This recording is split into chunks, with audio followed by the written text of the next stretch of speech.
Hello বন্ধুরা, তো এটা হচ্ছে গত 16 তারিখের ভিডিও।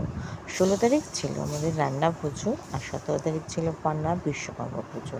তো হ্যাঁ, ঠিক বিশ্বকর্মা পুজোর আগের দিনই রান্না পুজো ছিল। আমি কিছু কারণবশত ভিডিওটা আপলোড করতে পারিনি।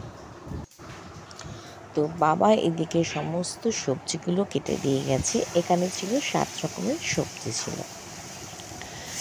তো সবজিগুলো এক এক করে আমি ভাজা বসিয়ে দিলাম, 7 রকম ভাজা হবে। আর এদিকে আমি বান্নাড়ু বসিয়েছি বা আনন্দ নাড়ু করছি। আনন্দ নাড়ু হয়ে গেলে লুচি করেছি, লুচি পর করবো মালপোয়া। প্রত্যেকটাই সময় লাগে করতে করতে।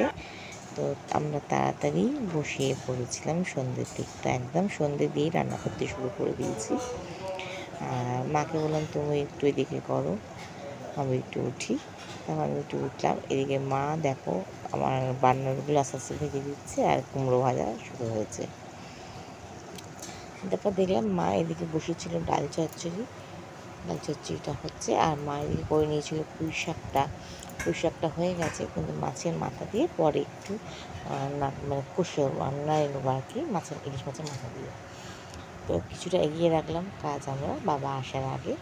তারপর মা আমাকে সন্ধ্যাবেলায় টিফিন খেতে দিয়ে দেবে লুচি তরকারি।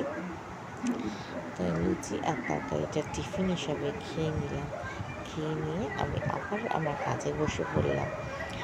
এই রান্না পুজোর সময় না ঠাকমার কথা ভীষণ মনে পড়ে। ঠাকমা আমাদের সঙ্গে সবসময় হাতে হাতে কাজ থাকতো, সেইটা ভীষণ মনে পড়ছে। চলো, কিছু করার নেই, মা আর আমি আছি, যতটুকু পারলাম ঠাকমানের নিয়মটা গ্রহণ করলাম। তবে আমার বৌদি কিন্তু রান্না পুজোটা এখনও করে, এর জন্য আমরা খুব একটা করলাম এবছর আর কি, গেছি বলে। আর এদিকে আমি পায়েসটা বসিয়ে দিয়েছি। আর এবারে ডাল চুচি দেখো পুরো শুকনো হয়ে গেছে। ডাল চুচিটা এরকম ঝুড়ো ঝুড়োই হয়, শুকনো হয় আমাদের। আর এবারে পায়েসটা বলেছিলাম মাকে মা চিনি দেবো না, একটু এই বাতাসা দিয়েই করবো পুরোটা। তো সেরকমই মা বাতাসা আর কাজু দিয়েই করেছি, কিশমিশ দিইনি, কারণ কিশমিশ দিলে পরে জল কাটে পরের দিন, ওই জন্য কিশমিশটা দিইনি।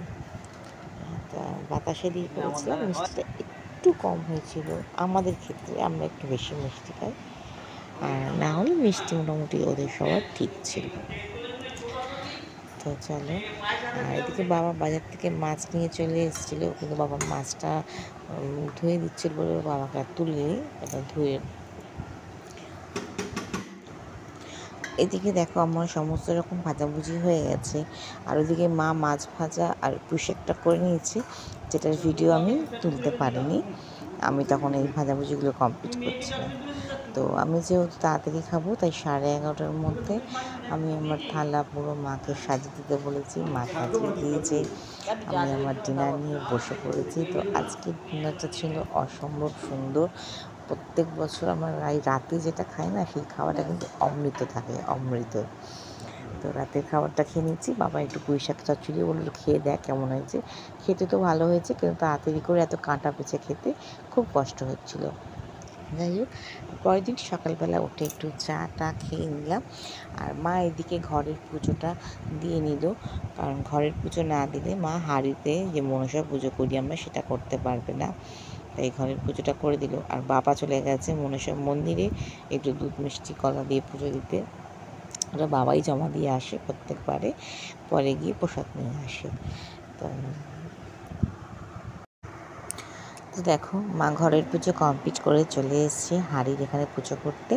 হাঁড়িতে স্বস্তিক আঁকতে হয়, স্বস্তিক আঁকবে, ওই সামনে টামনাগুলো পরিয়ে দেবে মালা করে, এরকমই থাকে। আর কাশফুল দেয় এর মধ্যে, মনসার ডাল দেয়, যেটা এবছর বাবা আনতে পায়নি কোথাও। আর আমি সকালবেলা একটু কলা পাতায় খেলাম, আসলে পুজো দেওয়ার জন্য না কলা পাতা নিয়ে এসেছিলো বাবা নিচ থেকে, তাই হলো আমাকে একটু কলা পাতা দিয়ে আজকে টিফিন দাও মা। তো মা বললো খা। লুচি, কালকেরই লুচি, আলু চচ্চড়ি আর মালপোয়া নিয়ে বসে পড়েছি। এটা ছিল আমার সকালের ব্রেকফাস্ট। আর এদিকে মা দেখো ঠাকুরের জন্য ভাত বেড়ে দিচ্ছে। আমাদের এই নিয়মেই হয় প্রত্যেক বছর, যা যা করি আমরা আখ মালাগুলো তুলে রাখি, সেগুলি ঠাকুরকে দেওয়া হয়। এই নিয়মগুলো অনেকের অনেক রকমের আছে, আমাদের এই নিয়মটাই আছে। তো ভিডিওটা ভালো লাগলে তোমরা লাইক শেয়ার কমেন্ট করে দিও, আর আমার ভিডিওটা একটু তোমরা শেয়ার করো। দেখো, আমাদের পাশে থেকো, সাপোর্ট করো। ভিডিওটা ভালো লাগলে দেখো, প্রত্যেকটা রান্নার পরের দিন যেটা ছিল, দেখো পায়েসের কালারটা কি সুন্দর এসছে এখন।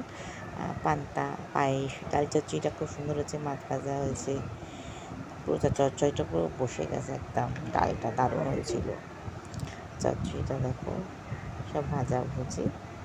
তো চলো, টাটা। এটাই ছিল আমার রান্না পুজোর